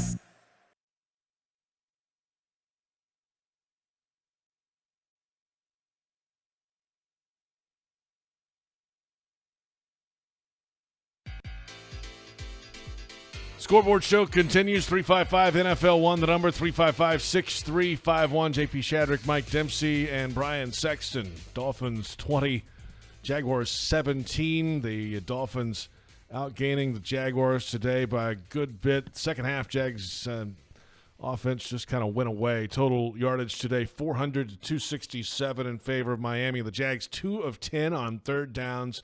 Miami 8 of 16. The big swing, of course, the Travis Etienne fumble late in the third into the end zone for a touchback, and then Tyreek Hill got loose, 80-yard touchdown, made it a 3-point game. It was all over from that point. Jags could never recover from that. Yeah, and on a day when Tua missed a lot of passes. He did. Right? I mean, and now give some credit. The Jags had really good coverage on a lot of occasions as well, but he missed a couple of guys that you're like, whew, okay, you know. He had those 2 long that you mentioned, the 63-yarder to Waddle coming across that set up their first touchdown, and then he had the 80-yarder to Tyreek Hill. And to be honest, I kind of expected he was going to get a couple of big plays. At some point, right. That's right. That's what they do. That's what they do. See, this is the thing about this. The defense played so well for so much of the day, and we really can't talk about it because they gave up those 31 yards on that final drive, right? Both on the ground and the short passing game. Right. So all you see is, well, they let him get to a position where they could kick the field goal. But they held the Dolphins to 17 points with 2 minutes to play. I mean, I think this defense played pretty darn well. And when you look at it, there's a lot of reasons to think they're going to get better from here. Now, how long Tyson Campbell's out is going to have a big impact on how good they can be starting next week against Cleveland. But I was really encouraged. It was fun to watch the defense today, Mike, because the way they reacted in the running game, especially in the first half, the way that they communicated and got themselves in a position to make a play, I was really impressed. They were always in position to make a play in the running game. In fact, really the big plays on the ground came when the Jags missed tackles. Yeah. You know, when guys were there to stop a guy and then slide off him another 15 yards. Antonio Johnson had a couple of those today. Yeah, had a couple of those early. All right, we're big in Ocean Way today. Let's go back out there at 355 NFL 1. Chip, you're next up here on the Scoreboard Show. Go ahead, Chip. All right. Hey, guys, I appreciate you taking my call. How you doing? Good, man. All right. What's happening? What's up? Hey, first of all, I'd like to let you know I'm a big athletic supporter. Since '95, since the first game, I sold T-shirts at the game. But I'm not real philosophical, but I thought maybe today our first play from Trevor getting sacked, I was thinking Anthony Kiedis might be right from the Chili Peppers when he was just saying that, give it away, give it away, give it away, give it away now. That's just my philosophy. And I just thought we might have handed that game away when we were playing great, and then all of a sudden we just did a flea flicker to the other team to score and win the game. Thanks for the call. Next. Moving on. Let's go to Stan from South Florida calling in. Stan, you're on the Scoreboard Show. Go ahead. Hey, guys. How y'all doing today? Good, man. What's up? So I went to the game today, took the drive from Orlando down to Miami, just thought I'd go cheer this team on. But I just want to say how fitting it was for the first offensive play that Calais Campbell, of all people, gets the sack on Trevor. So I found that funny to say the least. But, you know, not the way you want to start off the season. Many errors, you know, you watch Trevor and you watch Doug. They talk in the post-game, say we got to clean up things. But, yeah, hopefully you can clean up things going into your home opener against Cleveland, because if that kind of mistake keeps coming up and up every single week, we're going to be in for a very long ride. So thank you guys for taking my call, and I hope you guys have a great day. Thanks for the call. Appreciate it. Yeah, Calais Campbell in year 17 in the NFL. That was his 106th and a half sack He's in a his borderline career. Hall of Famer. He's built his way into that. And then on the next play, had a tackle for loss to start the game. Right, but after that, I mean, it wasn't like you heard Calais' name called much. You know, and look, he got Anton Harrison on that first play, but after that, the protection was pretty good. Now, again, Jags weren't dropping back. They dropped back about half the amount that Tua did today in the Miami Dolphins, Brian, so they didn't put themselves in that much jeopardy. But, again, part of that is they couldn't sustain drives. We've seen Calais have big opening day performances. Sure. Right? I Houston. mean, and he's a 17-year guy. What does that put him at, like 38? I got my text line. Yeah, he's 38. He turned 38 about a week ago. Flooded. We should have kept him. We should have kept him. Listen, he's going to be an impact player down there, especially when they get to rotate him in, right? When they get some other guys back. I wouldn't look at it and say, well, I mean, Calais Campbell was the difference. He made a big play early, and then I don't recall seeing him do a lot. No, I mean, he had a big impact on the opening 3 and out, but he's 31st on the all-time sacks list now. John, just as an aside, I think he belongs at some point in the Ring of Honor here, right? Because he gave you one of the most memorable seasons and an all-pro performance, and won the only trophy the Jaguars have ever won, which is the Walter Payton Man of the Year. So I would have given, at some point I'd be beating the table for him. I love the guy. All right, we get one more in before the break comes up. Darren on the west side checking in next here on the Scoreboard Show. Go ahead, Darren. Hey, guys. Very, very obviously very disappointed. I can't say that I expected to win the game to begin with. I was hopeful. You never know what's going to happen on week one. A lot of things crazy can happen, and we saw that today. But I was very disappointed that ETN, being a 3-year veteran now, put both hands on the ball. He did not have the hot hand. Tank Bigsby had the hot hand, so he should have had the ball down there. That's number one in my opinion. Very disappointed this team had the opportunity to put their foot on their throat 3 different times, and we choked. We're the ones that choked, and I was very disappointed in that. And I'm sitting there scratching my head. But you could feel the entire, from 300 miles away, as fans, outside watching with a lot of other fans, you could feel like just the wind get sucked out of the entire team when that fumble happened, and the defense, and it just went downhill from there. And I just, guys, how do we deal with this other than just week one loss? It's just so frustrating that I feel like there could have been more that they could have done offensively in the second half, but they looked like they were winded and exhausted in the second half. I'll hang up and listen, guys. Appreciate the call. Yeah, that is frustrating because as we talked about before, there were moments where when adversity hit in the past, they just couldn't find their way out of the vortex, right? And today it was just one of those. It just hit so quickly, and then they struck so fast with the 80-yarder. And then the fumble, and it's like, what in the world is going on? They couldn't find their way out. But still, with 4 minutes and 22 seconds left to play and the game tied at 17, they held him out of the end zone. They forced the field goal, and they had an opportunity to get it done. What was this caller's name? That was Was that Darren? That was Darren. To Darren. So if they just figure out a way to go down the field, chew up the clock, and get a field goal themselves. Mike, we were talking about this earlier. It would have been ugly, right? You would have said, man, they had to hold on for dear life. But you're talking about beating a playoff team on the road on opening day and the most explosive offense in football from a year ago. I don't know whether you can turn it off in your head at 422 that not all is lost. Right. But the fact of the matter is every team has bad plays. I mean, Kansas City had their bad plays against Baltimore. Philadelphia had their bad plays against Green Bay. The difference is they won those games. Yeah. You know, Philly won an ugly game in many ways. You know, a great performance by Saquon Barkley, but they allowed 29 points and on and on and on. And, you know, you don't sweep it under the rug. No. But it's so much easier when you hear about these things are correctable, they're fixable. Then fix them. How about this? It's a wise. You remember Vic Ketchman? He always used to say. And he was down on teams when they lost, but it's never as bad as you think, right? And you coming out with one injury and with 4:22 left to play, you're tied at 17. Some things look bad, and that's what's going to stick in your mind all week long. But that doesn't mean that they can't correct those on the field this week and come out and play better next week. It's not over because the last 4 minutes looked terrible. 16 games to go in this season. A lot of football. Hopefully more than that. Right, in the regular season. Yeah, I hear you, brother. Let's come back in a moment. Phone lines, 355-NFL-1, the number, 355-6351. More of your calls after a Jaguars loss to the Dolphins, 20-17 the final. And this is the Scoreboard Show on Jaguars Radio.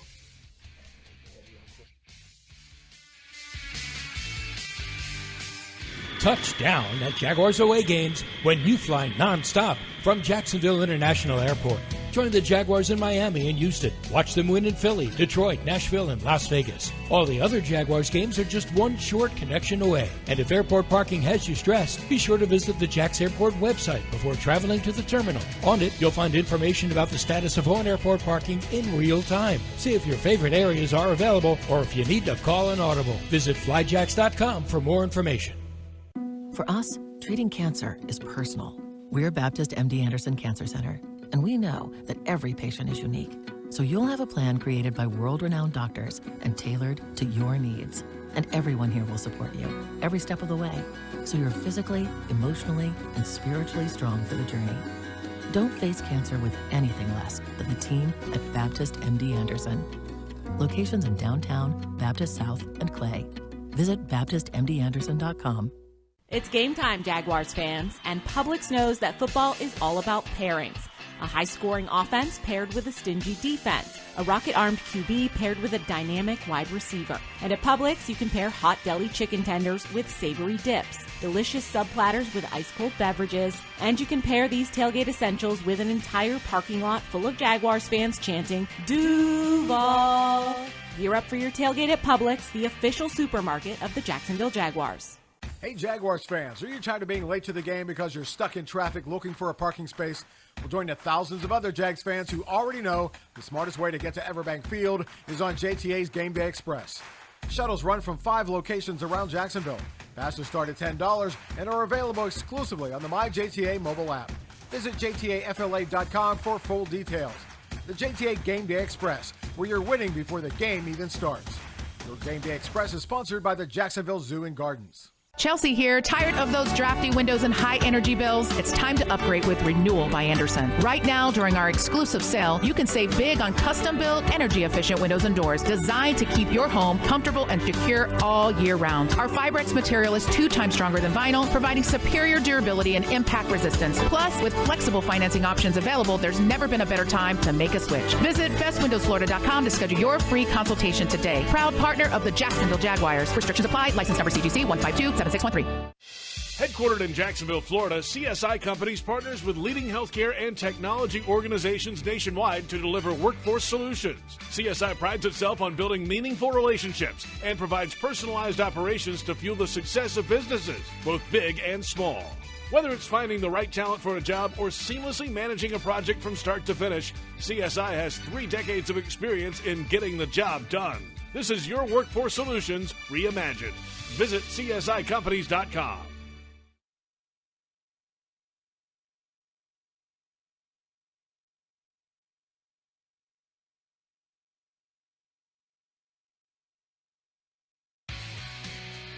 Welcome back to the Scoreboard Show. About 18 minutes or so remaining. The fifth quarter coming up at the top of the hour. JP Shadrick, Mike Dempsey, and Brian Sexton. After a Jags loss in Miami, 20-17, had a 17-7 lead, late third. And stick it in now. Stick the dagger in. And then it evaporated. Well, the chance, though, to go up. By 3 scores. We're all watching on the ETN run to the end zone right thinking, there. hey, here you go. It's 24-7. It's done. It's Over. Done. 17-point lead, about 17 minutes left in the game, the way the defense was playing. And we're talking about maybe a dominant win, right? I mean, depending on what you do in the fourth quarter, if you hold them out, and people around the league are going, man, that defense played great. The offense has work to do.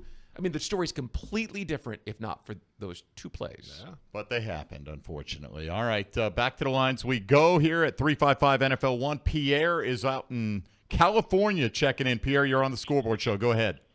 What's going on? What's going on? Hey, man, what's up? Man, it's good to be back, I always call the show early in the season. I know you guys miss me. Well, now you're back with us, man. Glad to have you back. Yeah. Yeah, JP, but, can we not beat up on the team so early? It's only week 1. What would you suggest we do? Just take it easy. Take it easy. I know we got a hard schedule coming up here pretty soon. We got the Browns coming into town here. But that defensive play by the Dolphins defender on ETN, I mean, shout out to him. Because we go up by another touchdown if not for that. So I'm not going to be up on ETN. But we got to go up. We got to get my boy Thomas Jr. to Baltimore. We talked about this. We're looking good.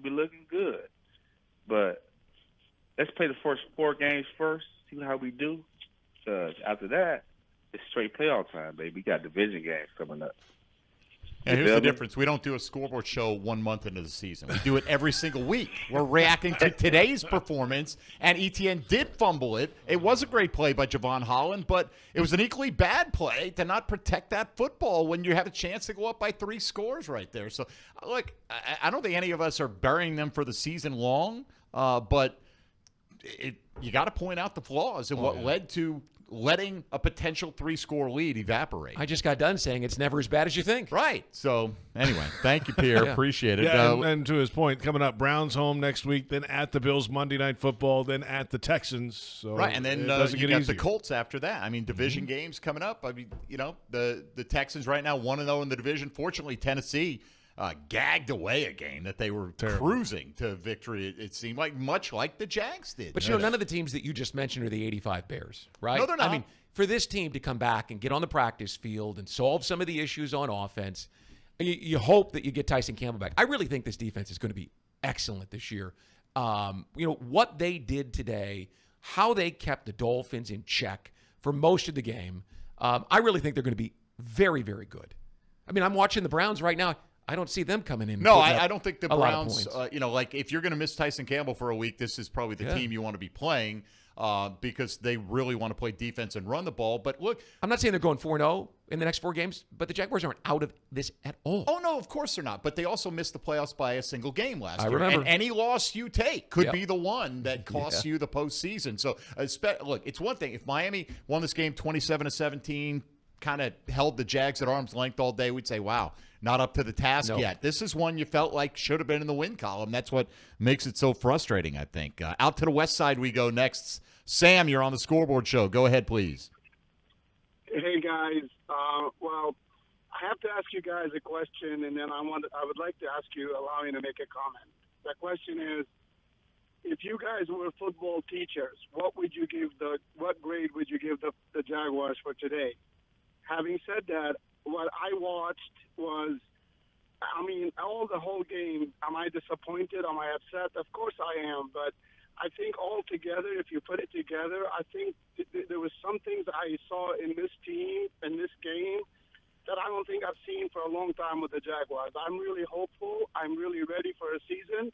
And, whatever it is, it is. I'm going to support them regardless. So I give them about C+ for myself. And then the last thing I want to say,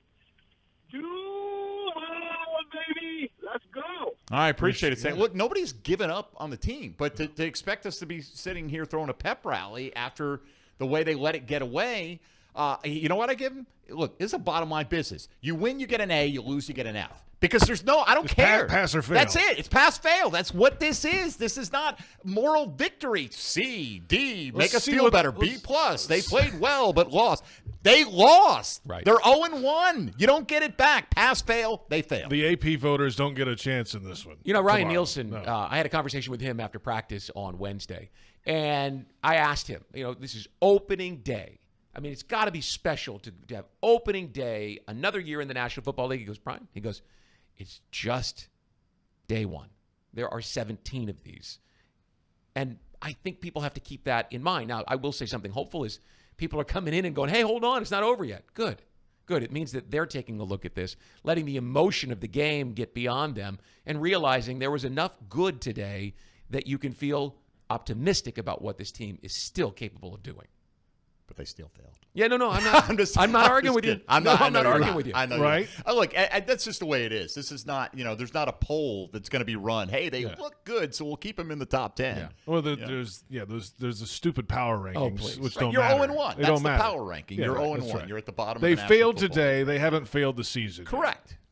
Let's go The one season's more. incomplete. By the way, are they going 16-1?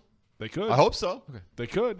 I don't think that's likely. Hey, look, by the way, if they win next week, we're going to be as elated for that as we are disappointed for And today. then if they win next week, your 16-1 is in play, Brian. Absolutely. I guess so, but the best record this team's ever had is 14-2. So Okay. I think people should just understand that there's wins ahead. There's probably some more losses ahead too. So you're saying we can lose one more and go 15-2? Yeah. And have the best record. Best record in the That's what I'm history of saying. Jaguars There you go. football. 30th year. You got to the bottom of it, Mike. All right, let's get Adam out at the beaches in before we hit the break. Adam, you're on the Scoreboard Show. Go ahead, please. Hey, thanks, Mike. Look, you and I have had talks, man, and to me, the fumble was unfortunate. And what I mean by that is it was such a great defensive play. That's a punch that an MMA fighter lands maybe 2 or 3 times in his career. Good call. It was perfect. The criminal part of it was going for it on 4th down from your own 30 with the lead on the next possession. The momentum had swung. Everyone could feel it. And you basically gave up the lead. It was in field goal range. You gave up the lead. But you on didn't that play. because they missed the field goal and they didn't get any points out of it. They got out of it. That's correct. But you did essentially give it up. You didn't know they would miss the field goal. We got lucky on you that. either gave it up or you didn't. There's no essential giving up the lead. I'm with him on this point. I didn't like the call to go for it on 4th down. I didn't either. Because it's the first play of the 4th quarter, and you'd just given up that explosive play, right? And to me, it smacked of panic, and I didn't like that. It felt too urgent, and you still had the lead. I agree with you on but that. that's a fundamental coaching decision. That's who Doug Pederson is. Well, he's more of that closer to midfield a lot of times. Yeah. Being so far back was the one that shocked. That was why it was. It so just shocking felt like to me. panic to me. I hated the play call more than I hated the going for it, and I didn't like going for it. Right? But once they missed the field goal, you have a chance to capitalize. You've now swung the momentum back, and not through anything you've done, although the defense stopped them right there. The defense came in that sudden change situation and got the stop, get the missed field goal, and you could have then, if you string together 2 or 3 first downs. Look, I understand the point Adam is making right there, but that it was a little bit mind-boggling to a lot of us. Doug Pederson's going to be aggressive. We know that. But it didn't cost you the lead at that point in the football game, and I don't honestly think that there was any shock from the defense after the turnover that led to the touchdown. No. Tyreek Hill's just that dangerous. Yeah. As you pointed out, Brian, Andre Cisco slipped on the play. They had him double covered. You should never allow an 80-yard touchdown, in my opinion, in that circumstance. By the way, after that missed field goal, the Jags got the ball at the 39 going out and went 4 plays and punted. Yeah. They could have That's done what I'm something saying, then, right? too. It's string together 2 first downs. Do something. Then you're pinning them back deep. Then you got a field goal or whatever. What you did cost yourself, the way Logan Cook was punting, you cost yourself big-time field position in that. So if you do get that same 3 and out after a punt, now, who knows where you're starting your drive. But then that punt after the 4-play drive was down to the 8-yard line. They drive down and get a 37-yard field goal. So whatever. I mean, Look, and again, I understand Adam's point, but, just it felt like that was giving it the lead back to the Miami Dolphins, but miraculously it didn't. But regardless, in the end, we've got plenty of time to second-guess all the decisions and lack of execution that we saw in the second half today. Back in a moment. One more segment to go. Sorry, that was a great smile, JP. Oh, man. What a day. Yeah. What a day at the office. A loss at the office today, though. Dolphins 20, Jaguars 17. This is the Scoreboard Show on Jaguars Radio.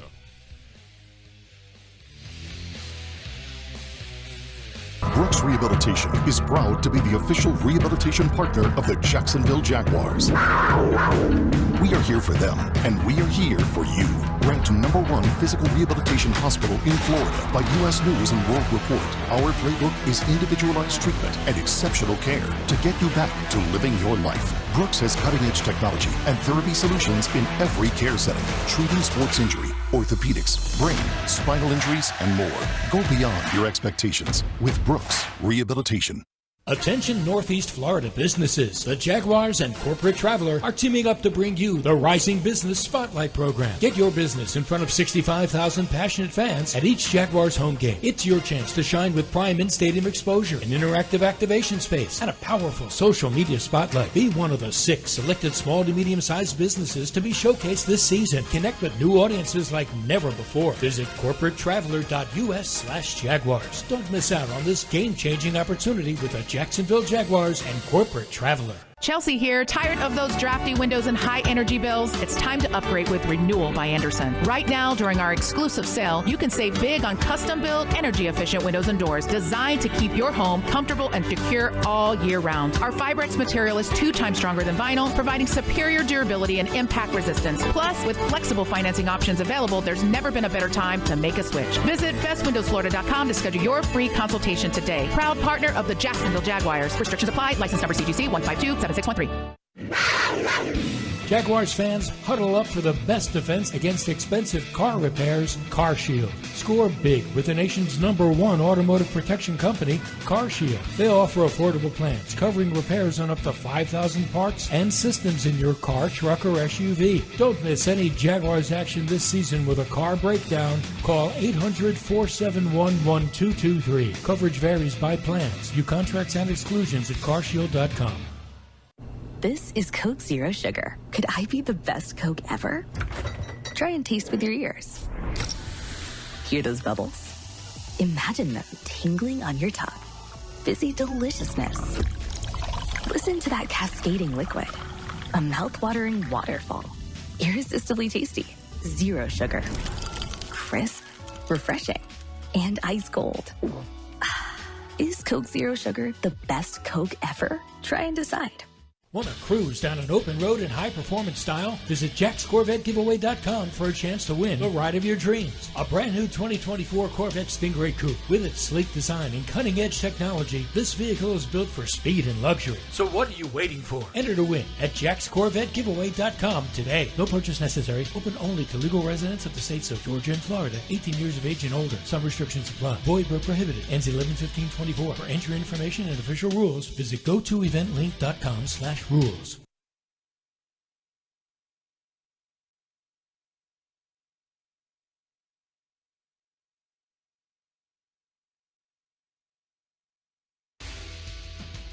Final moments of the Scoreboard Show. JP Shadrick, Mike Dempsey, Brian Sexton after a Jags loss in Miami, 20-17. Dolphins win on a final gun field goal.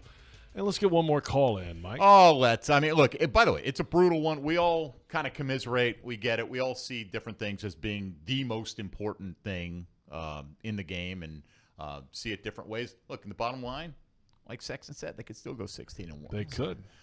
They failed today. He did say that. They didn't fail the season. Not yet, right. And we haven't given up, but at the same time, we're not going to sit here and just, we got to just reflect objectively what we saw on the field today. I think that's what we're doing. We'll see what Mike thinks about it on the South Side. Last one on board today, Mike, at 355 NFL 1. You're on the Scoreboard Show. Go ahead. Hey, thank you, guys. So my thing is I'm not going to blow a gasket because I still trust the Jags, but what I've seen today, I'm going to call out the NFL on integrity because around 11, we all seen it went viral. Tyreek went to jail or detained, as they say. He still plays. 12 o'clock, you have James Brown, Nate Robinson, the Steelers' ex-head coach, they're telling us who to gamble on, bet on, and then during the football game from 1 till we lost, the commentators keep bringing up Tyreek's been detained.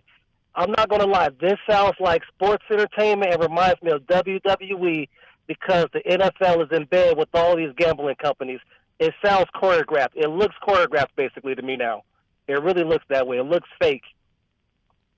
Thanks for the call. Appreciate it. I mean, would that mean the Miami PD is in on it to I don't know. detain Tyreek Hill to try to throw him off his game? I'll admit, I don't like the broadcasters talking about betting. I don't. That's to me, a fact of life now. No, I totally get it. That's not going back. My old school sensibilities, I don't like that. So I kind of get where he's coming from. I don't believe that that's the issue for the point that you just made. The Miami PD was not in on it. The game has always had such great integrity, and it is allowed now to be called into question. They're taking the money in lieu of that. Okay, that's the decision that the owners made. But you're going to get calls like this all the time now because it's just so obvious. Yeah, I don't think the detaining of Tyreek Hill had much to do with anything other than whatever happened on the way to the game today. Right, and look, they're going to lean into that. That's a big story. That's if you're huge. on an NFL pregame show and Tyreek Hill is in cuffs face down on the ground. With 4 cops around him. Yeah, that's going to be Do we know anything more about story. that? Have we heard anything more? That, they said reckless driving, speeding, and that he got into a verbal altercation with the police, which he was somehow led to him being cuffed on the ground. I saw the car. I figured he was speeding and driving Detained, recklessly. then cited, and then released. Okay. So there you go. So basically, he got a traffic ticket, and somehow he was in handcuffs. So, Something happened. yeah, I don't know. Honestly, I think this has been around for a long time. Yeah, I've been taking calls on this as long as I've been doing sports radio. I'll tell you what, Scotty Scheffler shot 66 after he was detained at the PGA Championship, and Tyreek Hill today goes for an 80-yard touchdown. So. By the way, I know we don't get into the line. I think Miami was like a 3.5-point favorite in this game, right? So I don't know. If you thought because Tyreek Hill was detained that, hey, maybe this is good for the Jags, well, you lost your money. Yeah. Right? Yeah, probably so. Oh, I guess if you got the 3.5, you covered. So anyway, I don't know. I don't keep up with the lines like I do with the fantasy points. I'll tell you that. Thank you for the calls today. We appreciate it. We'll get to you more next week. If you didn't get in here, the 5th quarter is next. We've got a lot to discuss as the week moves along here. Jags AM tomorrow, Brian? Yep, AM tomorrow morning, 10 o'clock. Looking forward to it. And Jaguars today with David Garrard in studio with us from 10 to noon tomorrow. And we'll have Jaguars happy hour with Prisco and Baselli at 4 o'clock. Oh, that'll be happy. Happy. Indeed. That's Brian Sexton. That's Mike Dempsey. I'm JP Shadrick. Thank you for listening. The 5th quarter is next.